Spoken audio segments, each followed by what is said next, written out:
Hello, you're listening to the Saluki Gamescast. This is episode 102 for Tuesday, January 28th, 2025. It's kind of weird switching to a different day. I feel like we've been on Fridays for like the last 2 years. Yeah.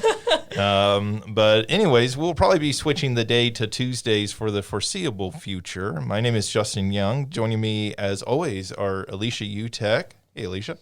Hello, how's it going, Justin? How are you doing? We haven't asked you in a while. Oh, yeah. As in like 20 seconds since we started this podcast. I'm doing pretty well. It's been like, we should note, because this will probably come up multiple times through this episode, it is sweltering in this building right now because the like HVAC system is broke, and so we may pass out at some point during this. So other than being a little bit hot, I'm doing pretty well right now. How about you, Alicia? I am deep in dissertation hell, so, the warm room is matching what I'm living, but other than that, I'm great. All right. Also joining us, Christina Ivey. Christina, how are you? I'm good, thank you. I don't do well in the heat. Christina doing the ASMR of the Saluki Gamescast. I try. And, of course, Mario Sanders. Mario, how are you? I'm good. Nothing to say about the heat? A man of few words. It's hot. At least we got the its out of you, so it wasn't just hot. So this is our first episode, our first regular episode in almost a full month, a little over a month. Yeah. So if you've been listening, you've probably already heard we had 3 special episodes. So our 2 Game of the Year episodes plus our 100th episode spectacular. All 3 of those are up. Also check out SalukiGames.com because all of the Game of the Year lists are posted there as well. Lots of fun reading through those and seeing like you just find out about new games. I feel like I always know about every game, and then every year when we get those lists, I'm like, I've never heard of this. What is this person even talking about? And so that's always exciting to like see those games that you just don't have a lot of experience with. So with that all said, why don't we just jump straight into it and let's see what we've been playing. Alicia, what have you been playing in our month-long break? I'm still addicted to Pokemon TCG Pocket. New pack drops this week. I'm very excited. Also, over winter break, I mentioned this a bit on our Game of the Year podcasts, but I got Princess Peach Showtime for a Christmas present. So I played through that, and I had a lot of fun with it. We've talked again on the Game of the Year podcast. Like, it's not anything crazy, but I really enjoyed it.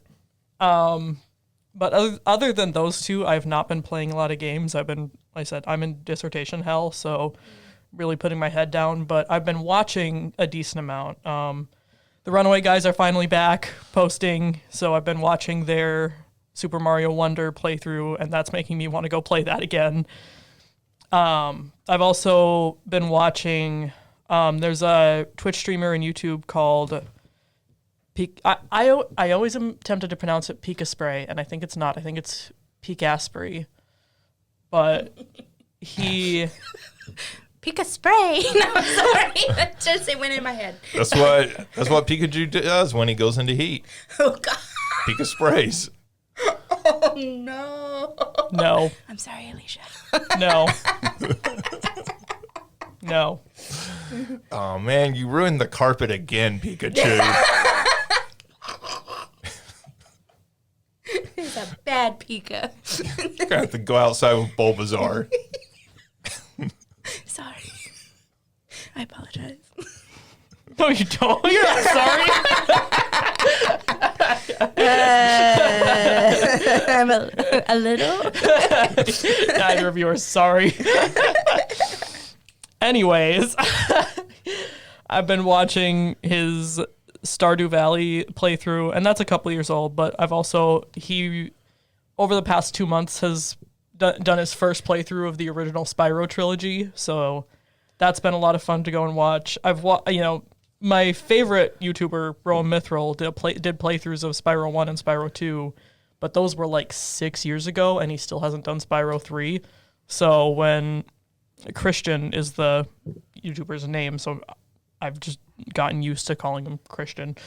When he did Spyro 3, I was like, I'm sorry, Rome, I've waited for 6 years. I'm watching Christian play it.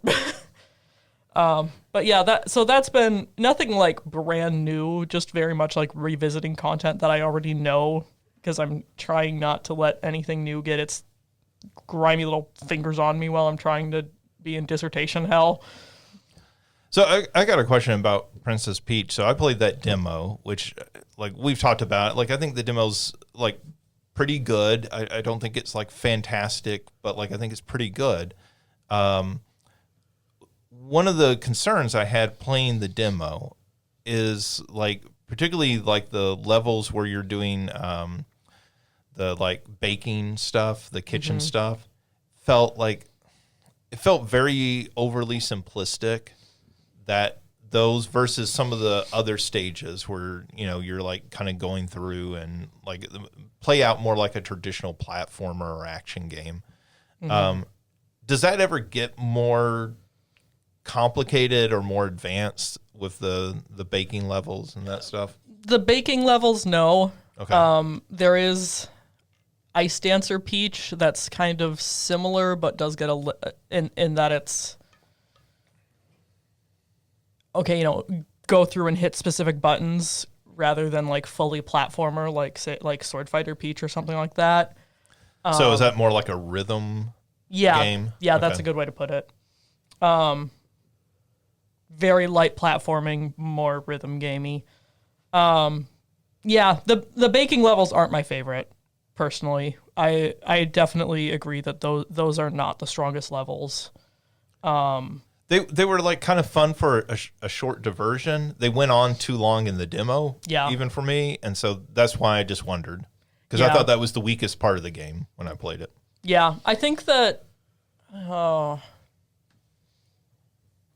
Yeah, all the Baker ones kind of do the 3 phases where it's like you could do 2 or not go on so long, but I think, and I also didn't particularly love Detective Peach, which was kind of a bummer because I was looking forward to those levels, but I thought those ones were kind of boring. But like Ninja Peach, Superhero Peach, there was a.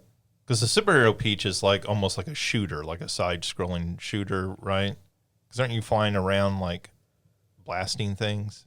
Yeah, you're also running around, you know, picking things up, throwing them, all that. I don't think you actually play that in the demo. So no, that's not until like the 3rd floor, I think. And then the one I really enjoyed was it's Master Thief Peach. You're not really thieving anything, but it's very like heist movie vibes. And it's fun because it's. Does she wear the cat costume? No. Oh. No, but it's like it's a missed opportunity. Yeah, right? It's like the Great Mask, you know, MASQUE, which, of course, my Ace Attorney obsessed brain is like mask to mask. But those are really fun because you get to do all like the high-tech stuff and play through that and find like a back way through to get the collectibles. So I think those were my favorite levels. I did also like Sword Fighter Peach. That was probably my favorite level in the demo. Yeah, that was good. And you know, we talked about this on the Game of the Year. Like, it felt like there was so much promise in that game. I really hope they make a sequel to that. Same. Yeah, because I feel like they'll have learned from that first game what worked for people, what didn't. Like, maybe cut the baking stuff, or at least re-envision it in some way. Yeah, because I think that the demo wasn't the greatest showing. I forget, did the demo have Cowgirl Peach? I don't think so. Okay. Because that was another one that, like, the first level I kind of hated, and then the second and third and the, like, boss level, for lack of a better term for it, got better. But I think even if they had done, like, Sword Fighter Peach and Cowgirl Peach for the demo, it would have been better than doing baking. Because baking is very much the weak link. How many different like styles or types of level are there? Each costume gets 3 levels plus a basement level. And I think is there like 9? There's 5 floors, 4 rooms on each floor. So, what is That'd be 36. 20, right? Wait, you said... I can't do math. You said 9 times 4, right? Oh, I was thinking you said 5 floors, 4 levels per floor. That would be 20. Right. That's 20. Yeah. Sorry. Yeah. You said 5, not 9. The heat is hurting my hearing. She Seriously. said 9, and thinking about that, you did hear 9 correctly. Oh, okay. Yeah. And I'm like, I'm just searching it now. I'm like, how many? Well, while you're looking that up, like I think that was one of the things that I had a big question after playing the demo was like, oh, this is neat, but a lot of this is very simplistic. Does it get better as the levels progress? Like, do they complicate the levels, right? Do they add more to them? Okay. Or is every level going to be like these demo levels? Okay, there's 10. There's Cowgirl Peach, Sword Fighter Peach, Patisserie Peach, Kung Fu Peach, Detective Peach, Ninja Peach, Figure Skater, Dashing Thief, Mermaid, and Mighty. There is a mermaid. The mermaid levels are probably the most simple, but I love them anyways. Do they play like Eco the Dolphin? I say the water levels, they're guaranteed terrible. I mean, Eco the Dolphin's a pretty good game. Yeah. I haven't played Nico the Dolphin in probably since I was like 7. I don't remember how that plays, honestly. I know it plays better than Kingdom Hearts Little Mermaid levels. I feel like any 3D game where you got to swim at the going back to Astrobot water levels weren't great. Any level where you got to swim with Mario, not great. So Yeah. I just assume it's probably Yeah, I watch a the lot of lackluster levels of the game. I watch a lot of speed Even if mermaids are very cool. runs of like Mario 64. And they're like, this just wasn't made, the physics aren't right. And so they have to like maneuver it and then also maneuver the camera to make sure that they can hit the thing without it lagging out. Yeah, it turns into a rhythm game very fast. Yes. I think Mermaid is probably about the same simplicity of Patisserie Peach. And then Figure Skater is a little more complicated, but like those 3 kind of go together in how the levels are done. But I liked Mermaid because it's pretty. Yeah. Yeah. Well, that's interesting. I mean, like, I do really hope that they'll give that a second go. And like, I'm glad you like it, but like, I hope that they'll like try again to like make that, whatever you want to say that game is right now, right? And I think critically, it kind of fell in the like maybe 7 territory, right? Yeah. 7 out of Which 10. is a valid. I mean, it's a perfectly fine game. I think there's more that they can do with another game, right. Well, I think that's really and I'm happy with this one. No, I think that's really exciting in the sense of if they were to do a second one, you can bring back the levels or the types of levels that were the strongest and then try out new stuff as well. Yeah.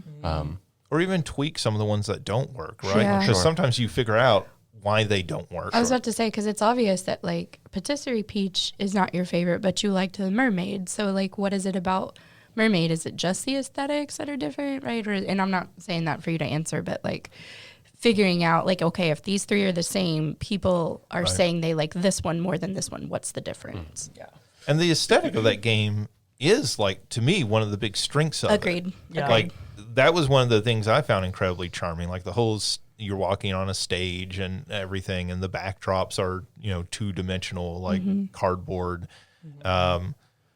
And like, even like we've talked about before, like the dressing up mechanic, like really leaning into that into a sequel. Like we kind of joked like, oh, this is, targeted towards little girls. Of course they'll like this. But even as like a core mechanic, that's kind of fun and interesting, right? Well, and it's really nice too because like every level you get some kind of dress up thing. So like whether it's a new dress for Peach or a ribbon for Stella, who's the little like star thing that comes around with you, and so like getting to seeing, okay, the first level, it'll be something really simple where like maybe just the skirt is different, but then the second level you get a little more complicated, and then the third level it's even prettier, and then when you rescue the Sparkla is what they're called, when you rescue the Sparkla like stars as that character normally, you get like the coolest one, and it's fun getting like that reward progression as well. Right. Yeah, I mean, like I think they did a lot of things right with that game. And so I would hate to see them go, well, that's it. Mm-hmm. Like, it didn't set the world on fire sales wise. So we're not going to like try this again. And I think that's taking the wrong message. Yeah. So, all right. Christina, how about you? Yeah. There's two really that I wanted to talk about. One I've mentioned off the podcast to y'all, but Ballionaire. Which is a like roguelike, what is it, pachinko game, where each, like, there's different maps, and each map is a little different. So one is like a standard like pyramid kind of thing where the ball drops from the top and goes down. Another one is like a fishing one, which is really cool because it like drops down from the boat into the water and then it comes back up slowly. They have one that's like a little pinball game that's really fun. But you, after each go, you are given the choice of like 3 different triggers to add to the board, and then you're also at different points given boons that are things that like help you. I don't know. It's really fun. It feels like it like is trying to be the new Balatro in the way that it goes, but it definitely isn't at that level. But I enjoy watching it. It's another one of those that's like, let's see if we can break the game sort of thing, which is really cool. I don't know. I really, when I had to put Balatro down for a little while because I needed to, this was fun to pick up. That's really funny to think about because I think, Mario, last year you sent us all one that was like roulette, trying to do the Balatro thing. So we're just slowly working our way through all the casino games. Exactly. Like the Japanese casino pachinko games. Yep. There was a meme that I saw. It was like, welcome to the roguelike casino. And it was literally all of those games with like Dungeons and Degenerate Gamblers and Balatro. And I think the one's called like Bingle Bingle. And then there's Ballionaire hadn't even come out yet at that There's point. that dice game that came out before all of these where you like... Dicey Dungeons. Yes. Uh-huh. I wanted to be really cheeky and be like, Yahtzee? No, Alicia. No, the Dicey Dungeons. I mean, she's not technically wrong. I mean, fair. And you had like the whatever that claw. Right. Oh, yeah. yeah. The Dungeon claw or something like that. Yeah. So this is the new addition to all of that. So definitely fun. Not at the level of Balatro, but fun. Oh, man. Like now... That just makes me want them to make a casino kid style game where it is you going into a casino and there's all these variations on these games. Honestly, I would love it. And you have to earn enough money to like escape. Yeah. Basically to pay it off. I mean, Casino Kid's a real game. Like I mean, like if Animal Crossing is capitalism for babies, which is how I describe it to people, I don't see why we can't have a escape the child casino. I mean, we used to have gambling in children's games until Pokemon, and then I think it's European standards that Pokemon had to get rid of the game corner, and like you can't have Luigi as the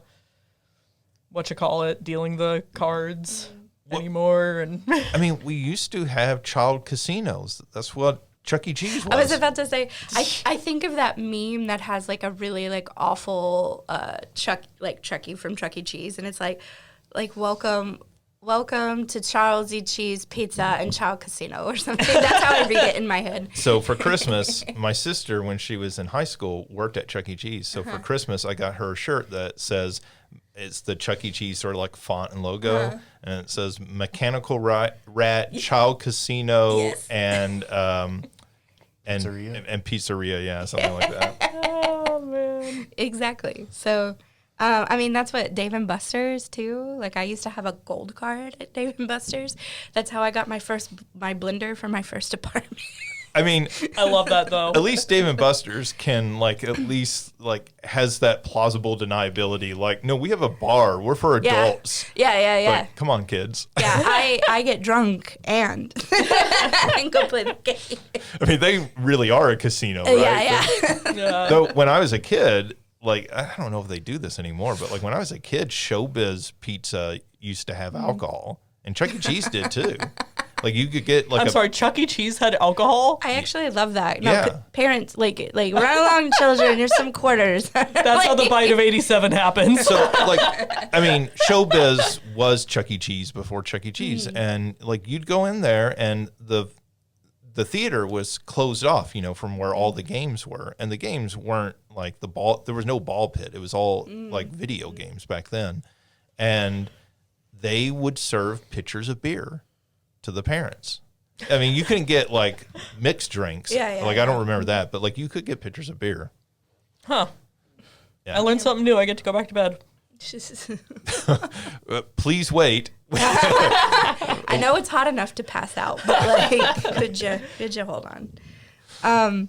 So Ballionaire, and then the other one that I've been watching is really fascinating. It's called Metel, Metel, and it's described as a horror escape game. It's from the developers Linked Squad that did Schoolboy Runaway, and essentially there's 5 different chapters, and in each one, it's a different situation where you are trying to escape a serial killer. And so, the first one, you're in a cage, and you search around the cage, and you find, a lockpick. You do that, and so it's a puzzle game. But you can make sounds, and if you make sounds, the person comes in. And so you have to be careful that everything isn't where it was supposed to be. Close the cage and everything, and the killer comes in, and he's something's off here, and then either you've left something like a light on, or you kept something open that wasn't supposed to be open, and he attacks you, or he's my mind's playing tricks on me, and he goes away. And with each is this a first person game? Mm-hmm. Okay. Yeah. And each chapter gets a little more complicated, the puzzle part of it, to where the 5th one is you have already escaped and you're trying to help somebody else escape. So it feels like different, I don't know, it's one thing to try to save yourself from it. It's another that every time he comes in, instead of punishing you, he punishes her.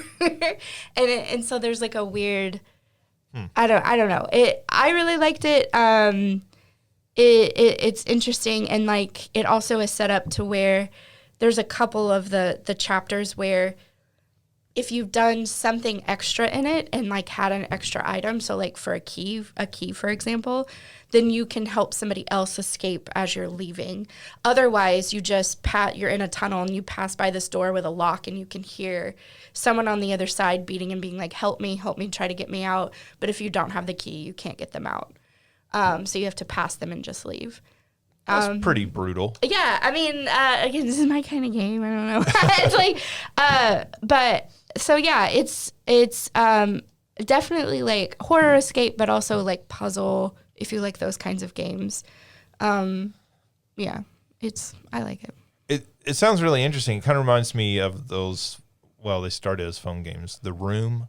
Yeah. You ever play that? Yeah. And it kind of reminds me of that, but with the twist of, okay, but you have to cover your tracks. So you have to close it all back up at the end, which would be really challenging. Yeah.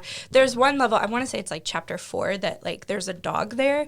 And then there's also little bear traps. And if you step on one of those, and they're hidden pretty well, but if you step on one of those, he'll come, and there the time is it has a timer at the top that tells you when he's coming. And the time is less when you put when you step in one. So, yeah, you have to do that. If you get too close to the dog will attack you, and you get less time. So it's, I don't know. I really like it. That sounds interesting. Please tell me the dog doesn't die, though. No, you do not kill the dog. Okay, good. The person that I was watching play the game, one of the things in that level is a rusty knife. And he's if I will turn this game off right now if I have to do anything to the dog. But you don't. Good. You just have to be very careful around the dog. And then as you're leaving, you have to, like, the door is right by the dog. You have to, like, position yourself in such a way where he won't attack you, because that'll keep you there right as you're trying to escape. So, there you go. Okay. Yeah. So that Twitter account, Can You Pet the Dog? It's a no. You can't. And he doesn't even pet his dog. And that's what's frustrating. That's what really makes the serial killer Yeah, bad. like that. He doesn't pet the dog. Exactly. That's what makes him a serial killer. That's the worst Pet your crime own he's dog. committed. Exactly. Y'all get it. Y'all get it. All right, Mario. So over winter break, friends and I did like a, what do you call it? Like a Secret Santa, where we all sort of gave each other a gift. And a lot of it is either stuff that was very cheap, or, you know, we shared like Steam lists. So in many cases, you know, some of them were like purposely chosen. I see this is on your, you know, your backlog that you haven't played it, so you should do this one. And so a while back, earlier last year, I saw a friend playing a game called Astalon, Tears of the Earth. I think that's what it's called. And so that was the one that he wanted me to play. And so I played through it, and it's like a, I don't know, not a, like a progressive Metroidvania where you get stronger with each death. You know, as you like collect the resources and you die, you can like purchase upgrades and all that sort of stuff, and then it sends you back to the beginning of this castle that you're going through. Bit of a roguelite. Yeah, it doesn't have the like what do you call it? The progressive like the levels, the layout of the castle isn't different each time. Oh, okay. So it's not like it's the same, layout each time, but it does have those elements where you are getting stronger with each death. So a Metroidvania sort of mixed with the like progression of Rogue Legacy. Yes, absolutely. Okay. And you play as you're like this group of 3 people, and each of them have their own abilities, and you can you swap between the 3 of them to solve certain puzzles. I think there's a lot of that game that I did not explore, like a lot more to the castle that I did not explore. But it was a lot of fun. You know, there's certain things that I found frustrating, of course, but it was a lot of fun, and it's one that if that's a style of game that people like, it does like an okay job at like pointing you the direction it wants you to go, but also like giving you the freedom to do that sort of exploring where you're not like, oh, this is obviously what I'm supposed to do here, and sort of moving forward in a very like methodical way. And so yeah, it was a lot of fun. I definitely found myself primarily using one of the characters. Unsurprisingly, typically you have to like get to like a save room or like a rest room in order to swap between characters. Eventually you get an item that lets you swap like instantly or wherever you're at. And once I got that, I definitely found myself, well, this is the character that I've like put all of my like the most amount of upgrades into. And so like I would pretty much always use that one character and then swap to the other 2 because I specifically needed to use this ability. But it was, like I said, it was a lot of fun. It has a good challenge to it. But I think because in most cases you're getting stronger with each death, and you don't lose those resources, unlike Rogue Legacy where you have to pay, and you lose all of your money unless you're losing a good portion of your money each time you re-enter. You can like farm up all of that resource and, like over the course of multiple deaths and then spend a ton of it at once. But it was a good time. Like I said, it's one that I would definitely, is worth recommending. It's got a good sort of pixel aesthetic to it. So Yeah, I mean, Rogue Legacy is sort of like that you can kind of brute force it just if you die enough and play enough. Yeah. Eventually you'll upgrade enough, but this sounds like maybe an easier progression than that. I would say it's definitely easier because of the fact that you keep the orbs or whatever you collect with each run. It was a good time. It was fun. I'm going to reference another game that'll make you happy. Gal Guardian's Demon Purge, which also had a switching character mechanic because the characters had different abilities, which was like the first time I think I maybe had seen that in a Metroidvania style game. Doesn't sound like it in any other way, but we just know you wanted to talk about Gal Guardians again, Justin. look, It's got some like slight anime-ishness to it. does it? It does. not like Gal Guardians, but I will not stand for besmirching of Gal Guardian's Demon Purge. So that was probably one of the primary games that I played. I played a bunch of other stuff over the break as well, but then more recently, I know I've talked about this in the past. I've been playing a lot of Hearthstone Battlegrounds, have returned to that, and been doing a lot of like the, solo, climbing ranks and stuff like that. But Scott and I have finally started doing the duos mode together, and that definitely adds another layer to that game mode where you are like passing resources, passing minions back and forth, where you now essentially have two shops because there are 10 tribes. I think there's 10 tribes. Maybe there's 12. And half of them are available with each run. So like I said, of the 10, maybe in one game you've got like demons, nagas, mechs, beasts, and undead available to you. And typically one person from your duo is going one of those builds and the other person is going to the other. And so the fact that you just now have another shop and like, oh, I found this card that's really good for you and you can pass it to each other, makes it, like I said, it adds another layer to that game. I will typically you can not matchmake, but you can like, team up with specific people, but you can also just enter that and it'll pair you with a random person. He and I get on Discord and just like talk through, oh, I've got this, or oh, I'm looking for that, or oh, I've got this. But they have like a ping system where you can like emote. And so if you're working with a random person, we did that for our very first game. And that is so hard. Like that limited amount of communication of I've got these like 4 symbols to indicate of I want this, or do you want this, or pass this to me.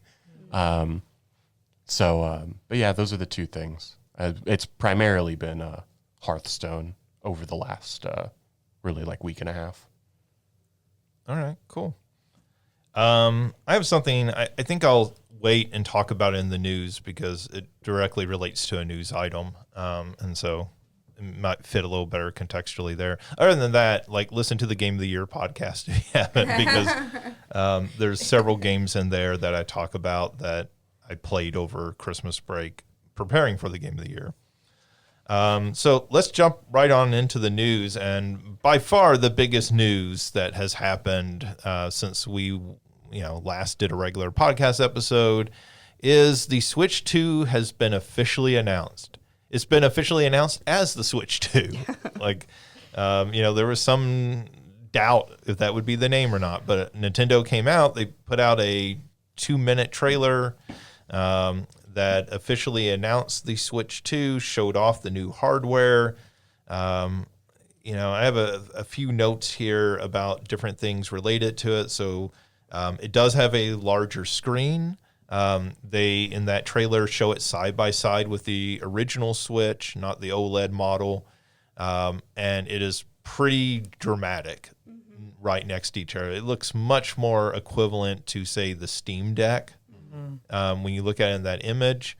I know some people have commented on that and said that worries them a little bit. Like if they have smaller hands, I have big hands. And so like I kind of want a bigger system because my hands cramp up on the original Switch pretty quickly.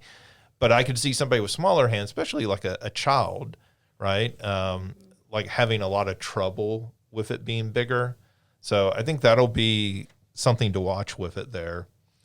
The Joy-Cons have a new attachment system, which seems to be that magnetic system that we had talked about last year as being rumored, so that essentially when you connect these, magnets will turn on, and it'll be a very sort of like binary switch. They turn on, they turn off. So it's not like it's constantly draining power. They'll just flip and turn on and turn off. And so it looks like certainly easier to connect and disconnect those, less fear potentially of breaking anything. I think, again, particularly if you have children, because I know I've heard lots of horror stories of people saying their kids tried to put the Joy-Cons on the wrong side. And when you do that, like it almost like can break it trying to get them back off. They kind of almost get stuck on there. So this sounds like that won't be so much an issue with this new design. They also confirmed during this that it will be mostly backwards compatible. They said most software will work. They said there will be a list published at some future date on their website. And there's been some debate about this. I take this as to mean that games that use very unique features of the Switch will probably have trouble running on the Switch too. So if you take something like 1-2 Switch, it has that it uses that infrared to do like I forgot what you're doing, like a hot dog eating game or something. So I can see that not working because I don't think it has the same IR sensor on these new Joy-Cons. I want to say the one that people were almost sure, and it's very similar, was Ring Fit. Right. As well, because the Joy-Con size is going to be different, and so it won't fit into the thing.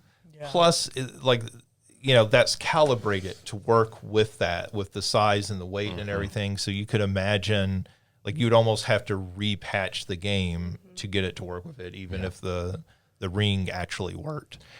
And Labo is another Oh, example, the ones where you're building things out of cardboard. So, those are slotted to fit in there. So a bigger Joy-Con would potentially not fit. Yeah, and I don't know if that's also just them saying like, hey, we don't know if this random indie game you got, Sure. like, we don't know. We can't promise you anything on that as well. I mean, PlayStation put out a similar thing before the PlayStation 5 launched, a similar warning, and it turned out that the number of games was just a handful that didn't work. And I think it was mostly situations like you were talking about, Mario, where like, hey, this little indie game is programmed weird and it's not going to work, and they're not going to repatch it or anything because it's not worth it. This is if we say it's fully backwards compatible, we potentially run into issues. If we say it's mostly backwards compatible, you can't get angry with us. Yeah. I do wonder, will Mortal Kombat 1 look better on the Switch too? No. I mean, they could potentially make a new port, but I think they would have to do that full There's no work. chance. No chance. Apparently, there's an interesting story behind why that game is so bad. This is what I heard, like somebody talking about at one point, and so I would love to hear the story. I'm sure it has to do with whatever team ported that, because it surely wasn't. We don't know the NetherRealm. story. Okay. Yeah. I thought you were setting us up to like tell us the story. No. Sorry, I do not know the story as of now. It confirms that there is an additional button that in early leaks had been called the C button, and actually shown with a C on it. We don't know what that button actually is, and in the trailer, it is not marked with anything. So it seems Nintendo is very intentionally keeping it a secret for now what that button does. There's been speculation that it is for a more robust online service, that you would press that button and it would bring up like a friends list or different chat abilities and that sort of thing. Some people have speculated that it might be a push to talk button for online chatting, and that you would essentially have to turn it on and off using that button. I don't know. it seems like it's probably something more at the OS level of the system than a gameplay style button, right? Like it's not in a placement and it's not styled in a way that you're going to use this during the middle of a game. So it also looked like on the trailer that they've tried to address that Joy-Con drift a little bit with like the little the thing that drifts. Jesus, I can't even think of the word. But how it like to try to keep it more stabilized. The analog stick. Thank you. Yes. Yeah. Yeah, so there is speculation, and again, this goes back to early rumors that those may be Hal effect sticks. So Hal effect sticks, which were first in the Dreamcast controller, was the first controller to use those. But they use magnets in order to monitor how much you're moving the stick, so they don't run into that problem of drift in the same way. And so if you buy like a high-end third-party controller, like the 8-bit DOE controllers, their high-end ones, the ultimate Bluetooth ones, actually have HAL effect sticks in them. And so they're not supposed to have that Joy-Con drift, in the same way that the Joy-Cons did, but also the PlayStation 5 controller has had the same issue, right? So it's not something limited to Nintendo. Let's see. They also showed off, again, this was pre-revelation of the system. There have been rumors that it would have mouse-like capabilities. And so at one point, they show taking the Joy-Cons and putting them into a little plastic holder. So it's sort of like the ones that the current Switch comes with. And then it shows the Joy-Con kind of zooming around face down. And people have looked at these new Joy-Cons, the early prototypes of them, and they have what many people are saying looks like the laser sensor you would have on modern computer mice. And so people think that you're going to be able to use the Joy-Cons in a mouse-like fashion.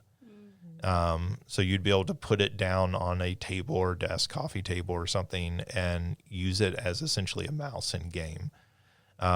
That has spurred a lot of speculation, like, okay, well, why do you do this? Obviously, there's stuff like Metroid Prime 4, your sort of first-person games that would offer a greater sensitivity of control over just an analog stick. And then people have started going, well, this is Nintendo. Obviously, this might be their big gimmick for this system, so they're going to have software to show this off. Mario Paint 2. Well, that again, right? Like Nintendo has released a mouse before for one of their systems. What did they release that with? With Mario Paint. So do they do a sort of graphics design software for this? And like I can see that, but like I guess my issue when Mario Paint came out, it wasn't necessarily common that most people had a home computer. Now, everybody has a home computer. Lots of people have a tablet, an iPad or something. All of those have paint programs on them. So the novelty of Mario Paint that was very novel at the time for most people who were playing it, who didn't have access to a program like that, that novelty feels like it's not there in the same way today. So I wonder if there would be the same interest for it today as there was, in 91 or whenever they put that out on the Super Nintendo. I could see parents potentially being interested in it from like a parental control standpoint, whereas like the computer could potentially just be like the Wild West in terms of what could be found on there, or, a tablet, same thing, just like open access to the internet, whereas with this it's a little bit more, thinking about the original Mario Paint, you've got like the color sheets with like the characters already sort of built in, and so I could see parents potentially being interested from that standpoint. And that also had a music app. Yep. Where you could create music, a very simplified like sort of app as part of that. So yeah, I mean, you could imagine it being more of a suite like the N64 games that they put out one or two of those in Japan, but not the full suite of those in Japan, which were supposed to be the actual like follow-ups to Mario Paint. Mario Artist, I think is the title. So anyways, yeah, I mean, you know, like But I do also get what you're saying in terms of like there are so many other options that people already have access to. It's very different 30 years later. Yeah. Like we're in a very different world where I feel like kids have access to that, right? And it's not even a rich kids have this and this is the poor solution for that, right? Like this is almost every home has a computer of some kind, right? So yeah, I mean, and then you start thinking, okay, well, what else could you use a mouse for, right?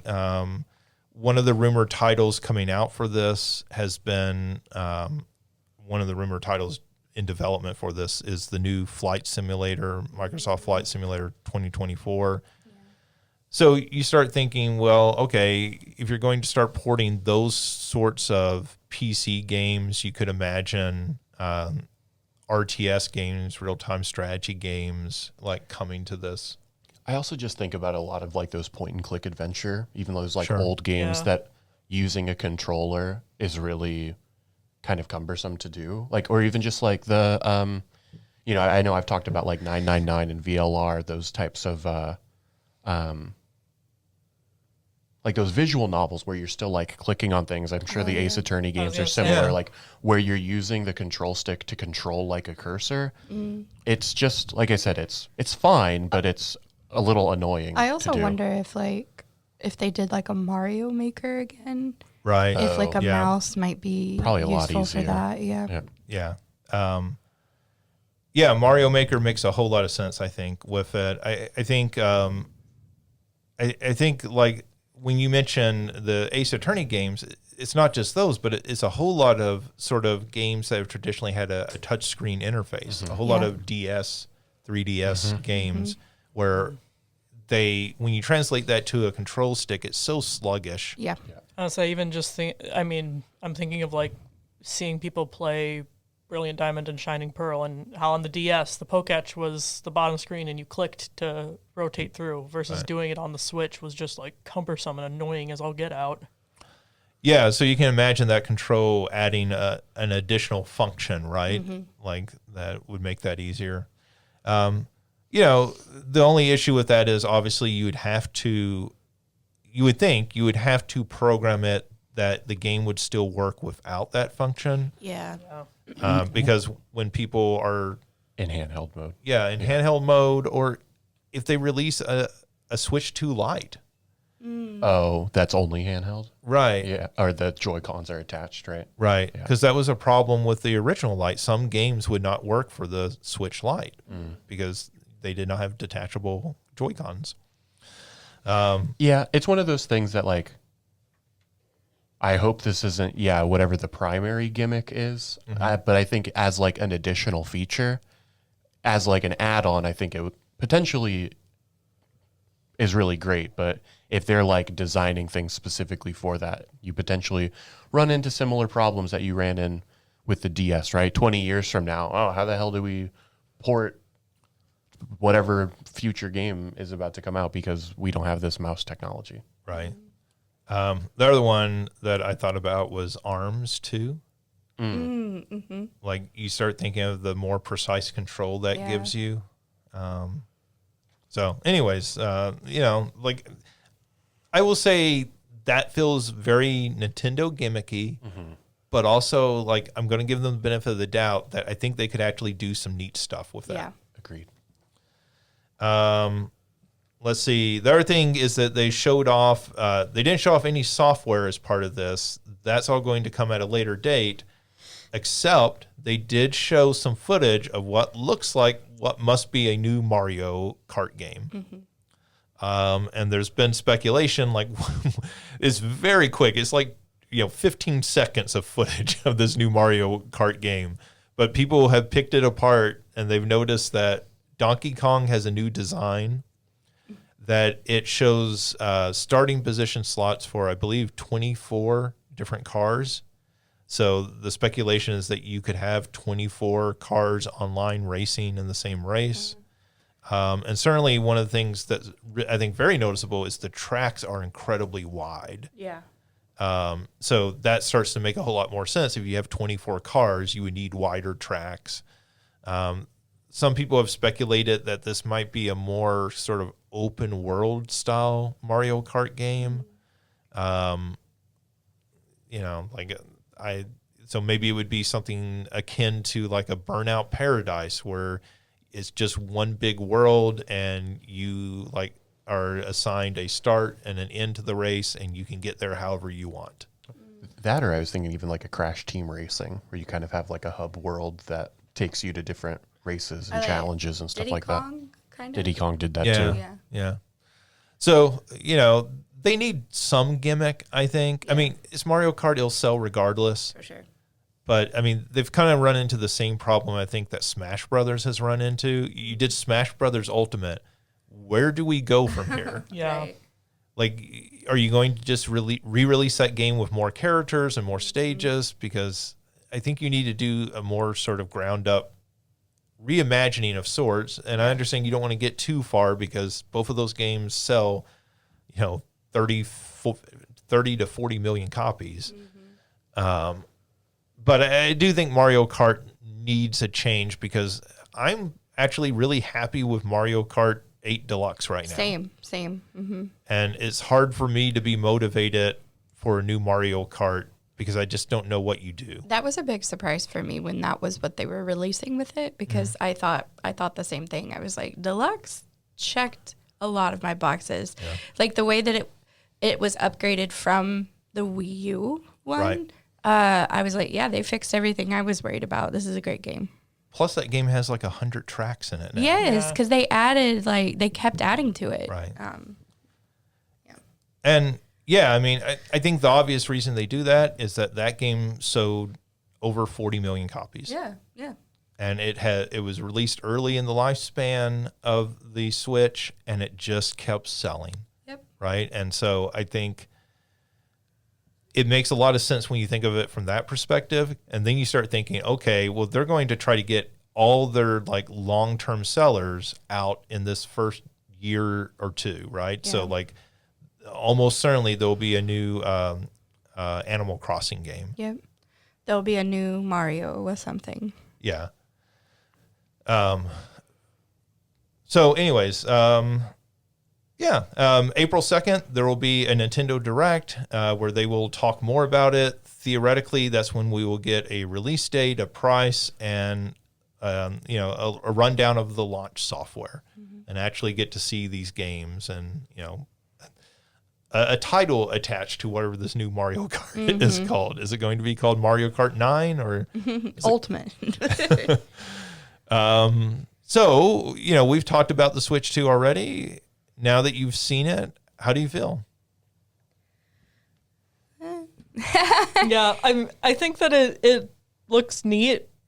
I'm not sure that I'm fully convinced. Okay, larger screen, magnetic Joy-Cons. See, but like all that seems neat. It doesn't seem to me like I'm gonna be running to buy one. Like I feel like they haven't added anything that would make me be like, oh man, yeah, I wish the Switch 1 had this. I need to get a Switch 2 at launch. Like I feel like I'll probably wait for it to go on sale, but maybe April 2nd will prove me wrong. It's kind of the boat I'm in. Like, I'm excited for a new one because it's been quite a while. But yeah, I'm looking forward to April 2nd to really start to get excited about it. I don't know. I figure I'm going to get one eventually at some point, regardless. This could have looked like hot garbage, and I'm probably still going to end up getting it. Mm-hmm. So, immediately, I don't know. I mean, like, even if I love whatever they show off on the 2nd, I don't know if I'll be able to get one immediately. But I don't know. To me, it's always going to be in what they show off in terms of like the games. Right. We know that there's a Prime 4 coming. Would love to, there's always been speculation of them doing, well, I guess they probably wouldn't do a 1 through 3 combo pack the way they did on the Wii U. But if they were to remaster 2 and 3, the way that they did with 1, there's the new Pokemon Legends game that inevitably seems as though it will probably launch with this or shortly after. So there's stuff to be excited about. And so I'm sure I'll get it at some point. Yeah, I mean, I think part of what this did for me is it sort of quelled some of my fears that Nintendo is not going to make a Nintendo style mistake with this. Like, it almost seems, and I think this is kind of what you're feeling, Alicia, like it's a very safe, like, upgrade to this system, right? Like, they're not doing anything too wild. And I think that was part of the concern. There were people out there speculating, well, they're going to add a second screen to it so you can port all the DS and 3DS games. And at some point I was like, oh God, like, I don't want a 2-screened, like, full size, like, handheld like this. And, like, what is that going to do to the battery? Like, the battery's already bad, and now you're going to add a second screen, and that's what eats up a lot of the battery power. And so, like, the idea that this is going to be a more powerful Switch, right? Which is the problem the Switch is running into. Like, we saw this particularly with things like Tears of the Kingdom, but, like, we've been seeing the last Pokemon game, like, they've been running into a power barrier. And that their games, not even trying to run 4K 60, but just be able to run at 1080, 30 frames per second. Yeah. And they've been running into that wall. And so just the fact that this would be, I think this is not going to be PlayStation 5 level power. Most of the speculation is that it'll be somewhere between like a PlayStation 4 and a PlayStation 4 Pro. But like, I think that's a significant power leap. Agreed. Yeah. But you're right. They took the layup, right? When, in the past, they have not always done that. Yeah, I mean, like, the Wii U was a crazy swerve from the Wii. And it certainly laid the foundation for the Switch, but, like, it was a disaster. And they also didn't advertise it very well. Yeah. I mean, there's a lot of problems with the Wii U. And although I say as a Wii U owner. I was about to say, the system itself was not the problem for me, at least. Yeah. It was a lot of the stuff that they did or didn't do. Yeah. So, anyways, I think I'm excited, but like, I think that excitement is, I'm excited because I'm excited to see what software they're going to show off. And I hope that I'm wowed by that software. Same. I will say that Mario Kart does not wow me right now. Right. But I want it to, right? Like, I want a Mario Kart I'm going to be excited about. I still think Mario Kart 8 Deluxe is like one of the best looking games, period, on any system.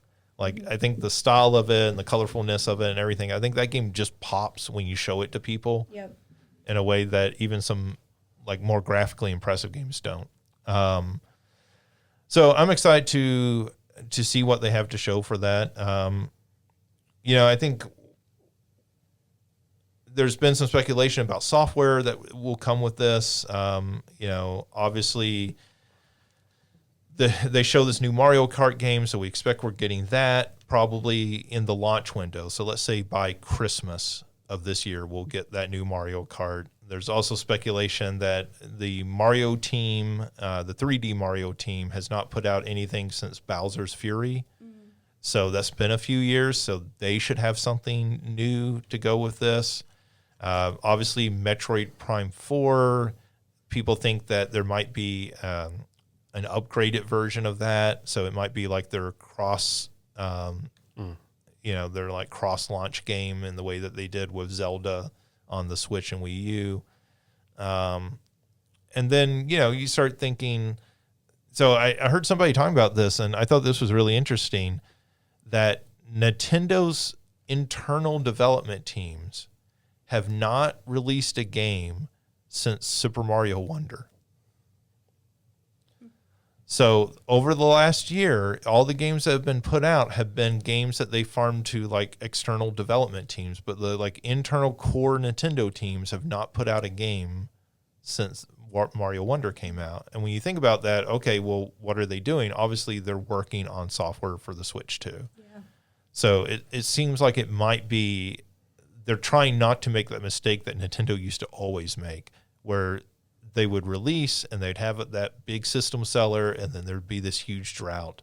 It seems like they're very focused on making sure there is a consistent stream of software coming out for this thing. And that has me excited because that means probably updates to franchises and hopefully something new. They'll try something new. Something akin to a 1-2 switch or an ARMS, but better. Yeah, those two are awful. So that was the news for the Switch 2. Last week, Xbox held a developer direct in which they previewed 4 new games that they have coming out, 3 for the first half of the year and 1 that's coming out this fall. So they showed off South of Midnight, which is, they put a release date of April 8th on. Claire Obscure Expedition 33, which has a release date of April 24th. Doom the Dark Ages, which has a release date of May 15th. And Ninja Gaiden 4, which will come out sometime this fall. They also stealth released a remake of Ninja Gaiden 2 called Ninja Gaiden 2 Black, which came out immediately onto digital storefronts and onto Game Pass. So I'll say that this is the game I've been playing. I really liked the original Ninja Gaiden. I guess I played it in the black version, which was the sort of special edition that they put out after they had originally released it. And then they put out Ninja Gaiden 2. I wasn't sure how much of that game I had played, but going back and playing this one, I realized I had played at least the first few levels, but I never beat it like I did the original Ninja Gaiden. This is a gorgeous game, but otherwise it's not really that different. It still plays like those games originally did. It's a very sort of hack and slash with a parry system that you have to master. So it has a very sort of distinct vibe from that era. It's a very Xbox 360 vibe when you're playing it. You are chopping people's arms and heads off. And, it is very sort of like over the top, like kind of, I don't know. It's not quite that much, but like, it's almost like edgelord sort of thing. Like, the female character that you're dealing with shows up in a like sort of black leather BDSM outfit where like it is just barely covering her body. And so this is a slight spoiler. You get to the end of the first level and you rescue her in this outfit and she goes, the CIA is going to be very upset with me. And you're like, oh, come on. You're not a CIA agent in that outfit. Oh, man. So, that game is very pretty. If you want to play a very pretty action game, that game is very pretty. It's also very stupid. Those games always were very stupid. And yeah, like, I don't know if that... It kind of gets me excited for Ninja Gaiden 4, which the original Team Ninja is not developing. Instead, they are farming that out to Platinum Games. And I think that's probably a good sign for Ninja Gaiden 4 because I think those original Ninja Gaiden games aren't maybe the most fun to play for me. Yeah. And Ninja Gaiden 4 actually looks a lot more fun to play. And Platinum Games, I think, makes better games, than Bayonetta and Nier, right? Yeah. Mm-hmm. Okay. Like, I like the style of their action games much better. So that's exciting. Doom the Dark Ages. I don't know anybody watch any of that. No, this is the one. Is this supposed to be like Hexen or Heretic, though? It looks like they started making a Hexen or Heretic game, and then we're like, nobody remembers Hexen and Heretic, so we're going to slap the Doom name onto this instead. Fair enough. And so, like, it's more melee focused than the previous Doom games. You have a chainsaw shield. So it's like Captain America's shield. You can, like, throw it, and you can, like, block things, but you can also, like, pull a rope on it, and it turns into a chainsaw around the edges. Okay, that's amazing. and you get to ride a dragon. Oh. You get to pilot a 40-story mech. And they explicitly say in this trailer, this is not like a one-off experience in the game, like it's one special level or something. Like this is a key gameplay mechanic to this game. So it definitely looks like they're trying to vary it up from the last two Doom games. That's probably a good thing. Yeah. Gives people something a little new. Yeah, because Doom 2016 is like a fantastic game. That's a great game. Yeah. But I think most people were sort of disappointed with Doom Eternal. And so I think they need it to kind of vary it up, that formula. Let's see. Claire Obscure Expedition 33 looks like, what if you made a Persona game but set it in France? Okay.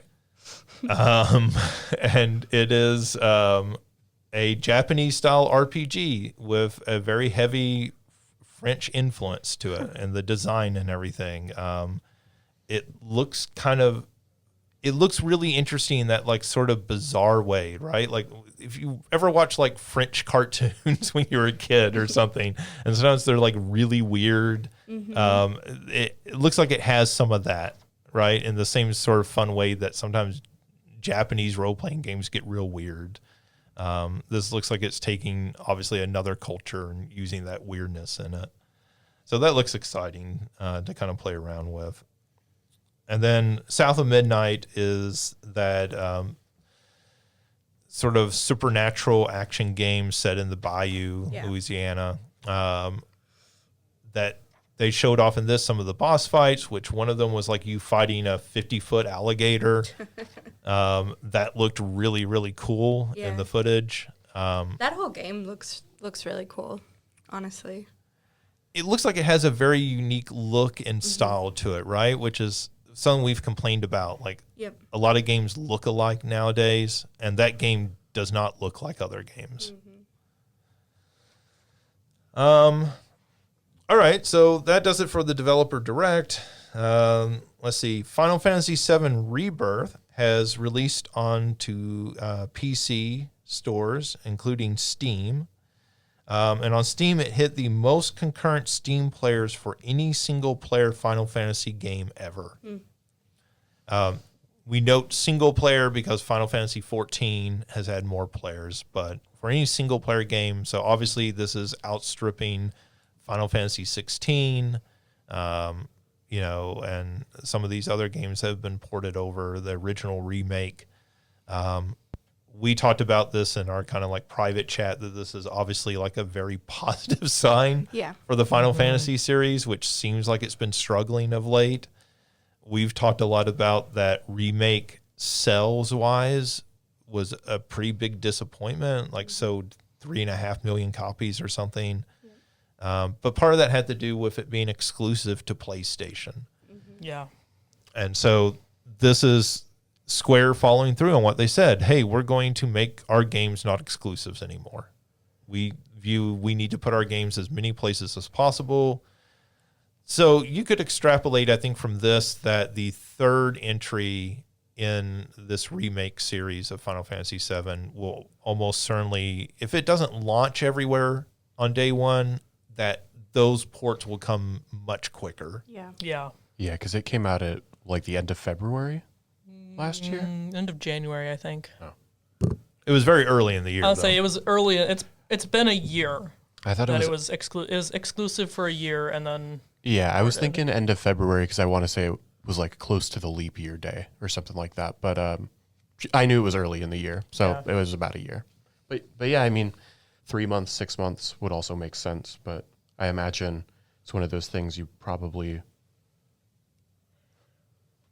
I guess I feel like the timing of this is also well done, considering it was just nominated for Game of the Year, and so people are like, there's maybe some renewed, or maybe even just initial interest of, I wasn't going to check this out, but I'll do so now, and so, and I know I had mentioned, and it's the reason I bought it, was they had a like combo pack with Remake Intergrade and Rebirth for $69.99, which I mean is basically getting Intergrade for free at that point.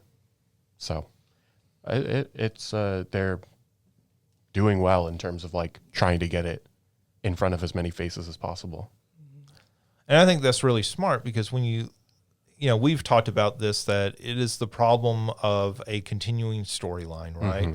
That as each new segment comes out, if people haven't played the previous installment, they're maybe not interested in picking up the new one. Yep. Right. So like you're almost assuredly getting fewer players with each new part of the trilogy. And that seems like a really smart way to say, hey, just get both of these and you're caught up. Yep. And then maybe by the time, Rekindling comes out, like you'll And be after you've spent 100 hours beating both of them, Yeah. you'll be prepared for the third game. I don't think the third game's coming out this year. Oh, so no. I Oh think no, I'll it's going to plenty be at fine. least 4 years, and it'll be 3 before we get a title announced. I'm still saying Reconciliation. But this talking about the Switch 2, this sort of makes you think. Switch 2 comes out this year. Do we get a port of these two games to the Switch 2? I would love that. Because that makes a whole lot of sense to me. Like, if Yeah. it's going to be PlayStation 4 level power, obviously Remake came out on the PlayStation 4. There would be no reason they couldn't put both of these parts onto the Switch 2. Probably. Remake for sure. I know Rebirth it's like got the like verified check mark for the Steam Deck. Yeah. I will say just because it has that doesn't mean that it's running at like top quality, like in terms of graphics or anything like that. But I mean, if they can say that this to potentially like a reduced sort of graphical quality can run smoothly and you don't have like consistent drops on the Steam Deck, I don't see why there's no reason why if the Switch can match that amount of power that it would be the same. Yeah.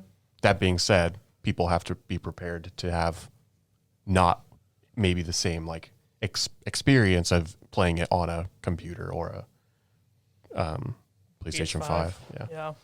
Yeah, but you also have to think about, like, most people playing this game on a computer are not playing it with a 4090 graphics card, right? Like, most people playing this on a computer are playing it with a graphics card that's at least 1 or 2 generations behind. So, when they're making a port of this for PC, they have to be making it with that in mind. Oh, right? for sure. I just see people complain about like, Yeah. oh, why this Nintendo game is like, what the frick are you expecting? It's a handheld. Yeah. Yeah. I mean, I think that's the key with the Switch. You always have to remember it's a handheld first, Yep. right? It's just a handheld that you can dock and play on your TV.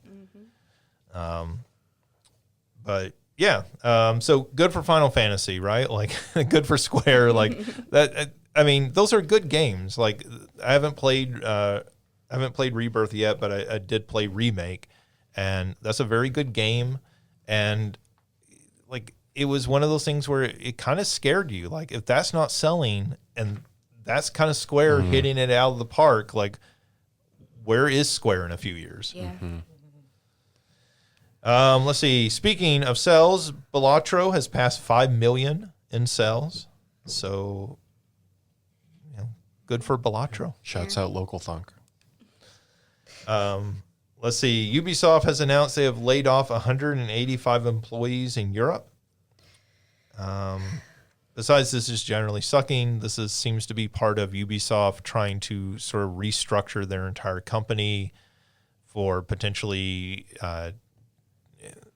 whatever change that they're going to do. If they're going to sell the entire company, if they're going to sell off the company in parts, this seems like some basic restructuring they're trying to lay the foundation for. Obviously, that sucks for the 185 employees. Phil Spencer has suggested that Starfield will be coming to other consoles. That seems like the least surprising news in the world. Yeah.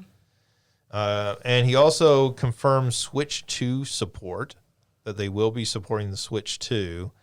So this is a rumor of another game coming to Switch, which is the Master Chief Collection is rumored to be in development for both Switch and PlayStation 5. Which, Halo coming to other consoles feels maybe not at the extreme level, but it almost feels like when Sonic Adventure came to the GameCube. Yeah. Like, this is the first party mascot, this is the game that defined your systems, and it's coming to other systems. It's not quite the same because there wasn't that sort of the console wars of the 16-bit era, Mario versus Sonic with Master Chief, but it certainly has that vibe. I'll say, but there definitely was a console war of like Xbox 360 versus PS2, I feel like. Yeah. So having Halo come to PlayStation is just kind of mind-blowing. Yeah, well, we've talked about this before, though, that, like, Xbox is realizing that it's losing. Yeah. I mean, it's keeping up, but barely. And so it's like, how can we step ahead? This. Yeah. There was a new report out that the PlayStation 5 is actually ahead of the PlayStation 4 in sales at this point in its lifespan. Yeah. And the Xbox Series systems are behind the Xbox One at this point in its lifespan. And we think of the Xbox One as being a pretty big, fumble. Yeah. And so so if it was behind 360, behind the one. Ooh. Yeah. So, things aren't getting better on the hardware side anytime soon for Xbox. Yeah. So when you think of it from that perspective, this makes a whole lot of sense. The Video Game History Foundation will launch their digital library January 30th with over 1,500 out-of-print magazines and more. So we've talked about them on here before, but real quickly, Frank Cifaldi is the one behind the Video Game History Foundation. The Video Game History Foundation's goal is to sort of document the history of video games. They're less concerned with necessarily having a physical museum or having a, collecting all video games or something of that.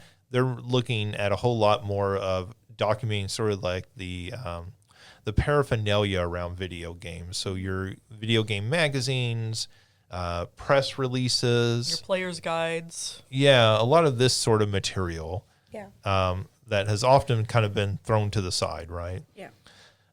And I guess we should say for us, this is particularly important because as academics, you need access to this kind of material. Yep. And it's often not available anywhere. So they're doing the Lord's work with this.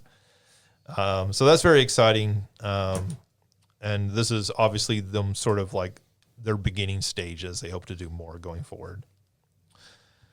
Electronic Arts has claimed that Dragon Age The Veil Guard missed its expectations by 50%. And they noted that about 1.5 million players had played it through December 31st. So you can do the math there. They were expecting at least 3 million. And it just sounds like that game came out and disappeared and everybody forgot about it. Yep. And a lot of the reviews were pretty positive. I was just about to ask, when did that game even come out? I was thinking it was more recently than that. For you to say that people were playing it in December is kind of a surprise. I feel like it came out maybe November sometime. I definitely wouldn't have guessed that long, but I trust you. Well, I mean, I may be wrong on the date, so maybe don't trust me on that, but it does seem like it came out before Christmas, right? And that game, yeah, I mean, that game got pretty decent reviews, I feel like, from a lot of people. And October 31st. I'll say Oh, Halloween. okay. wow. Yeah. yeah, that's right. I remember that now. They announced it for Halloween.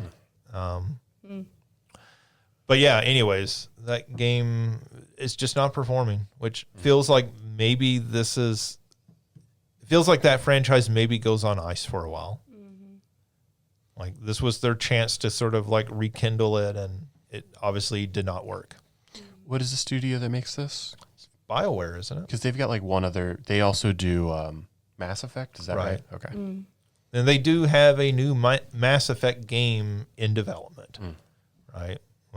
We don't know much about it, but let's see. Speaking of poor sales, Resident Evil 2 Remake was released onto iOS for iPhones and iPads, and there are reports that it has sold fewer than 10,000 copies. It just kind of blows my mind that they even released it on phones. Exactly. I'm really not surprised. Their audience does not seem like the type to play games on phones and iPads, honestly. Or the inverse. People who are playing games on phones and iPads, I don't know if they're like, oh, Resident Evil 2 remake, right? Yeah. Like, to me, like, most of the folks that play their games, I would assume, I'm included, are those little fun games that, like, when you're sitting bored and you don't want to scroll, like, social media, you have these little games that you can play. Right. Yeah. Resident Evil, not one of those games. No, not at all. I think one of the other issues too is when they originally released this, I don't know currently, but when they originally released it, they released it at full price. It was like $60 or $70. Yeah, For no. a phone game? Holy moly. No. I mean, which, okay, but like it is the full game. So Yeah, if you yeah. bought this on your computer or on your PlayStation, you would pay $60 or $70. Yeah, but I don't even pay $3 for a phone game. Well, I think Like- that's the problem, right? Yes. I mean, and that's a bigger problem for game development on phones, right? Because we've talked about this before that there was a time when people would pay $5 to $10 for a phone game. Yeah. That time is gone. Like I don't ever see that. You know, I mean, Balatro I think maybe came out at $10 or something, but like you almost never see it anymore. I see a $15 game on the phone, and I think like that I have the same reaction as I do to seeing a $70 Switch game and going, "What the heck? That's so expensive. Like, Yeah. why would I do that?" And so I think people have just been, you know, they've been sort of like cultivated to expect that phone games are going to be free to play, or at worst, like, yeah, $1 to $3. And there's just not a market for premium games on phones. Yeah. So, I mean, can you imagine how much worse Mortal Kombat 1 would look on a phone, even compared to the Switch? Like, whose idea was this?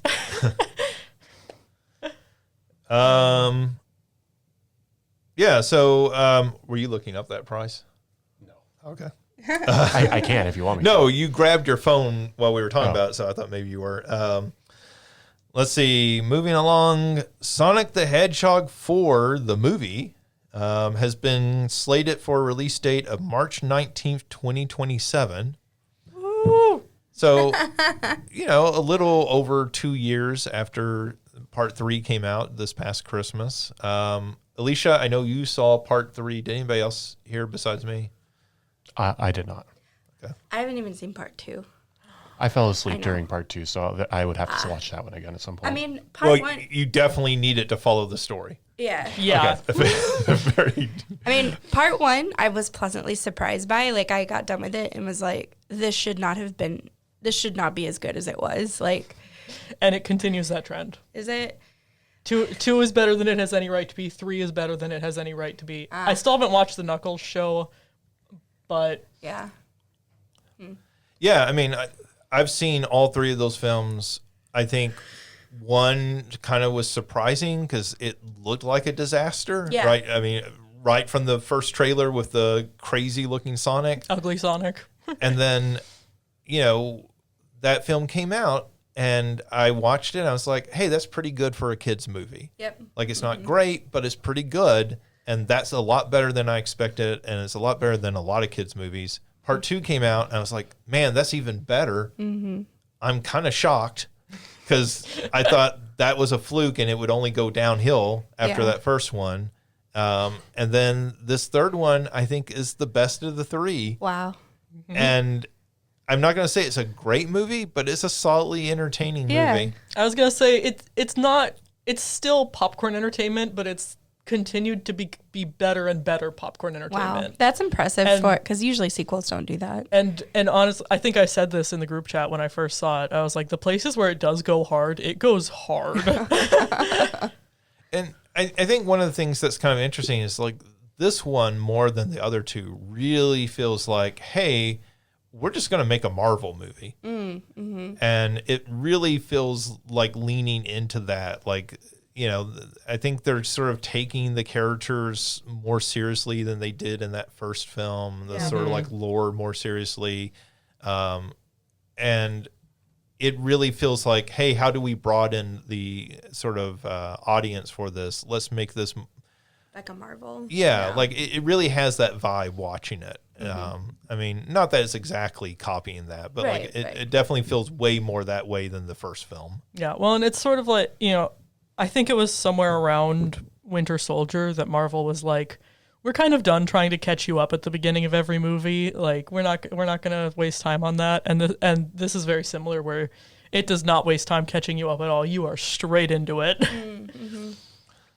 Yeah, so I mean, I'm kind of interested what they'll do with a Sonic 4. I'm looking for the post credits scene had me hyped.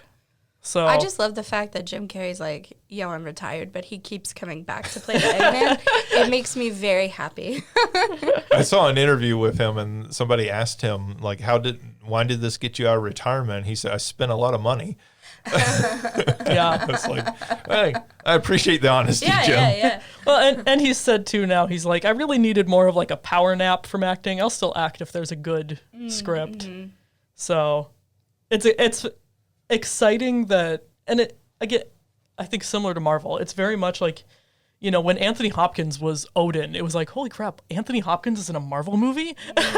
And like, now you've got Idris Elba, you've got Jim Carrey from the beginning, you've got Keanu Reeves. Like, it's like, this is like a fun thing. Y'all are just having a blast doing this, and I'm here for it. Yeah, I mean, I think that's one of the things about this film series that has surprised me is that it has had very smart casting. Like, right from Sonic to Idris Elba coming in, to Keanu Reeves coming in, to Jim Carrey, obviously. Like, and also still being true, like Colleen O'Shaughnessy being Tales from the video game. So like having that tie back while also bringing in the big names. But like big names who can actually do something interesting with these characters versus it being like, hey, like this could have gone in a very bad direction. There's a world where Chris Pratt voiced Sonic. Right. But I mean, I'm glad we don't live in that world. we could have gone Will Smith as Knuckles. Right? And Knuckles could have been the like I'm making smart aleck comments and everything like throughout this, and they didn't do that. They were smarter about it. And I think, I'll give them 100% credit for that, because a lot of these movie franchises get that wrong. Yeah. Garfield got that wrong, right? Like they cast Chris Pratt, and Chris Pratt is completely boring in it. Yeah. And like, what do you think of Chris Pratt and his personal views? Like Chris Pratt has been good in stuff. Yeah. He's just not good in that. And this film avoids that mistake. Speaking of films, Christina, Until Dawn has released the first trailer for the film. Woohoo!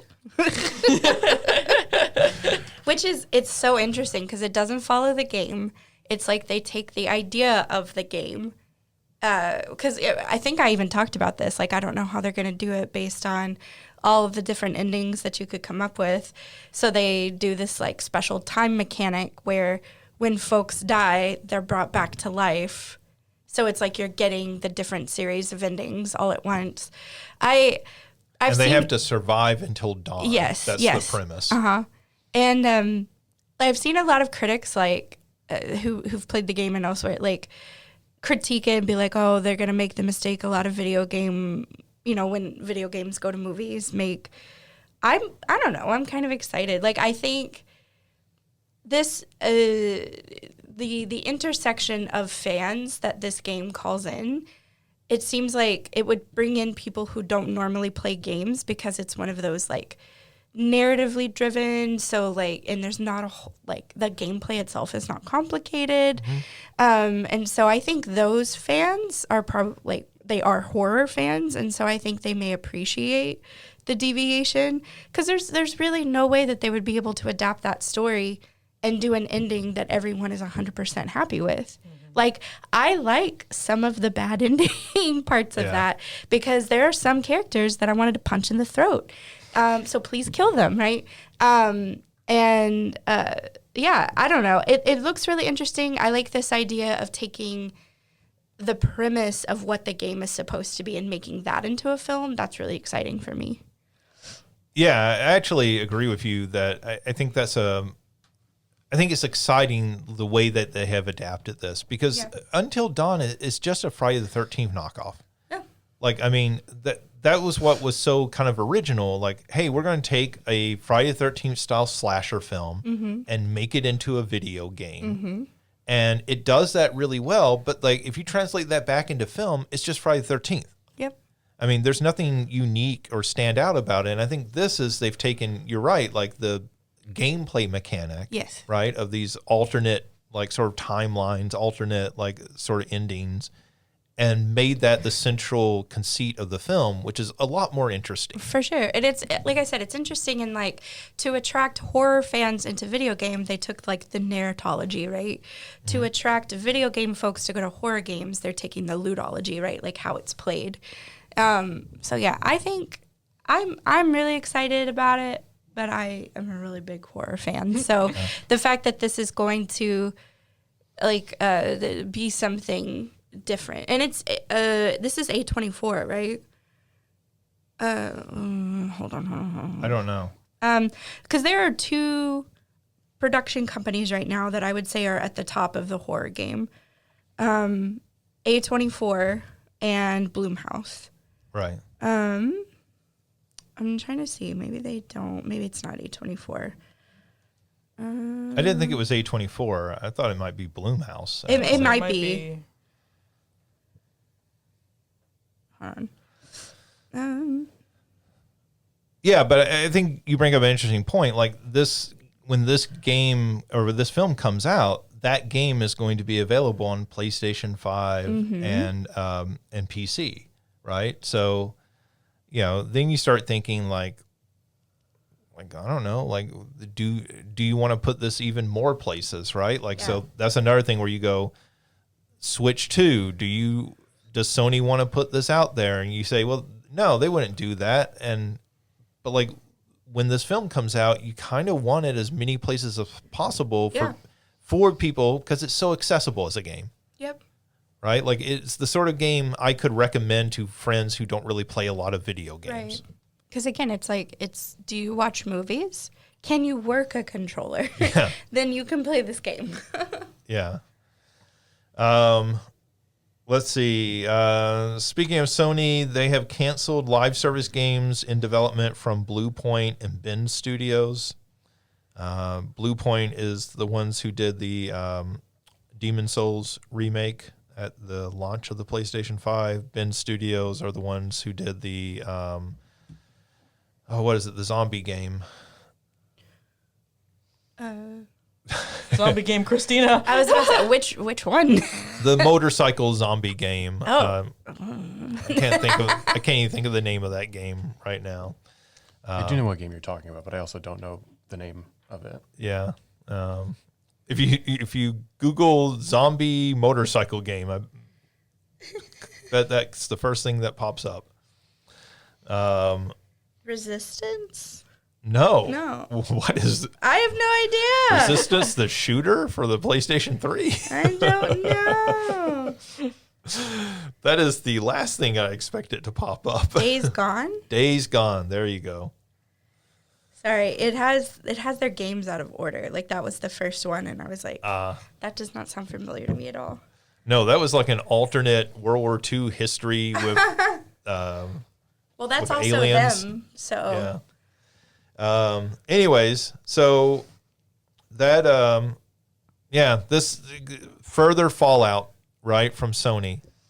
Further fallout of Sony's been invested heavily into these live service games. Obviously, we talked about Concord as our chaos news of the year. And here we have more of that fallout from it, where they're canceling 2 more games. They obviously, one of these games was supposedly a God of War live service game. Oh, man. which sounds weird on the surface. I would try it. But anyways, that's where we are, which is probably why you're not seeing a whole lot of first-party PlayStation development right now. They've had these companies working on this, and this has not been paying off. And lastly here, in more bad news, the follow-up to Celeste, from the developer of Celeste, Earthblade, has been canceled. Mario, you're our big Celeste fan. I don't know if you knew anything about this or have been following anything. Yeah, I think I saw it, whatever the day before Alicia had sent it to our group. I had saw it on Twitter or Reddit or something like that, and read the announcement that Maddie Thorson had put out about it. It sounds like there was a bit of a falling out between her and Noel Barry, I think is his last name, the like two main leads, and one of the other people who was like also heavily influential in the development. There's a bit of a falling out, so they decided to go their separate ways. And they said that I think it was just like weighing on them a lot that they decided, you know what, it's just best if we kind of part ways with this game, start something new. It sounds like while there was that falling out, one thing that I do respect is they were still very supportive. Like whoever it is that there was, like he and like the people he works with, they have a new game coming out. You should go check out that new game. We still care about this person. Didn't sound like there's animosity. It's just working conditions were not where they should have been. But while it's definitely disappointing, it looked like supposed to be like a Metroidvania, or at least that's how it was described. So disappointing, but all in all, if it gives them the space to kind of get a fresh start, make something that they're more invested in, have more positive investment in. Because I can imagine if it gets heavy and hard like that to just put out a game, it's, at some point you're kind of just going through the motions. And I think they want better for themselves and they want better for the people that play their games. So while disappointing, I can at least respect that. Yeah, I think the one negative I just take out of the situation is, they're a small indie studio, and like canceling a project that you've been working on for a few years, I assume, since Celeste came out. It's not like, well, at least my understanding, they've got Celeste out there. I'm sure it still sells occasionally, but like, it's not like they have steady income, right? In the same way that Electronic Arts can say, Sure. well, we still have Madden, we still have FC, FIFA. We can take an L on this one because we are winning in the other sort of games that we release. So Right. I can definitely understand that. But I think that they are such a small team that in some ways they might be able to like overcome that, because I think there was like, I think it's the two of them are like primarily, and then they like sort of, I don't know if freelance is the right word, but like I don't think anybody else who they work with, even if they work with them regularly, are like officially like members of More that kind of group. outsourced. I don't know if outsourced is the word I would use, because they have like regular like collaborative partners, yeah. but I just don't know if they're officially part of the, like, I think her name is Lena Rain, I don't know, who does the music. Right. And But it may be contract work. Yeah, You're coming on it's- for this game, but like you're not. yeah, but like I said, they're regular collaborators, but not like official studio Okay. employees. Lena Rain does sound correct for the name. Yeah. All right, that does it for news. So let's move on to our big question. And our big question for this week is, we're smack dab in the middle of winter, even if it does not feel like it in this building right now, where it is like 95 degrees, it feels like. But I assure you, outside it's significantly cooler, even though it's going to get up to the 50s today. So that's actually kind of nice. But our big question for this week is, do the seasons affect the sort of games you want to play? Is there a certain style of game that you play come winter or spring? And this kind of was inspired by, I have a friend who tells me she won't play like Skyrim during the summer, because she says, no, that's a winter game. You play Skyrim during the winter. I love that though. I was like, okay, yeah, there's some logic to that. And it got me thinking, like, do I play certain games at certain times a year? Does that matter, like, in some way to me? So, Alicia, I'll ask you first. I don't know if I would say the seasons affect the sort of games I want to play, but I do think, like, there's something about spring that makes me want to go back and to, like, things like Animal Crossing or Harvest Moon or even, like, Disney Dreamlight Valley, where you're doing things in nature seems like an exaggeration, but you're like farming or you're doing that kind of stuff. So yeah, I think that, and then when the weather gets nice, I boot up Pokemon Go again. But I think that's really it for me. I mean, Pokemon Go, I think, is a really great example of that, right? Like, I know OJ said that that was a way that got them out of the house during the winter months, right? To play Pokemon Go. Mario, how about you? Not that I'm aware of, at the very least. I will say, the friends that I play games with will joke about it a lot. I have mentioned a number of times those little events where somebody will put together a list of games and we'll play them over the month. Basically, that is the last third of the year. So, like, there's one of those in September, there's one of those in October, there's one of those in November, and there's one of those in December. So when January rolls around, we're all like, we finally get to play the games that we want to play. My friends aren't telling me what games I have to play in it.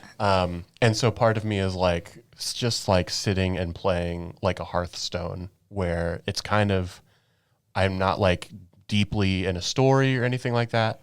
But also that's not true, because I just started, because I've never beaten it all the way through, Final Fantasy VII, the original one. And so I don't think that there is, but there might be if I were to like really look. But I think if anything, it's just having autonomy for myself in terms of what games I choose to play. All right, Christina.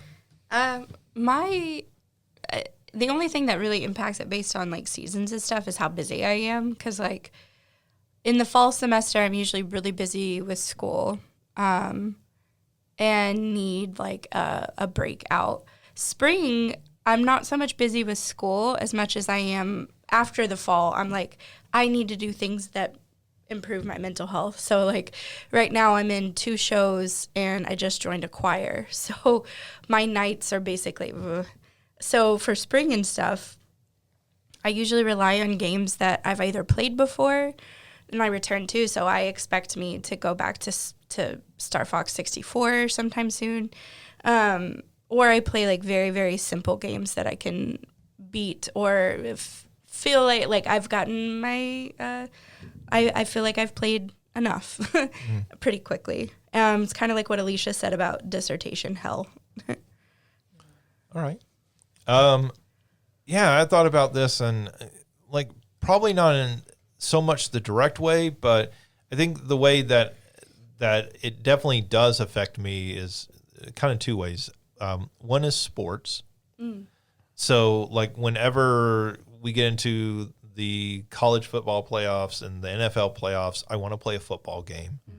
When spring training rolls around, or more like when I guess the season kicks off, I get into the mood, like I want to play a baseball game, right? So there is sort of, and sometimes it's enough just to pick up an old game and like, okay, I'm going to play Tecmo Super Bowl for a couple hours, and that's going to get it out of my system. So I don't need to go out and spend $70 on Madden or whatever. And so I think that works. There's time of the year is around Halloween. And around Halloween, I'll often get the itch to play something that is scary or has, at least those trappings. So it can be something simple like, I think last Halloween I played Pumpkin Jack a little bit. And, just to get those vibes in the same way that you might watch something like a Beetlejuice or some horror film. But, that's probably really it for me more than the nature side of it. But certainly the calendar can affect it, at least somewhat. All right, that does it for this episode. Thank you for listening. Thank you, Christina and Mario and Alicia. Again, you can check out our past episodes. You can check out the Game of the Year list, all at salukigames.com. And we will be back with another cooler episode, hopefully in a couple of different ways, next week. So until then, play something fun.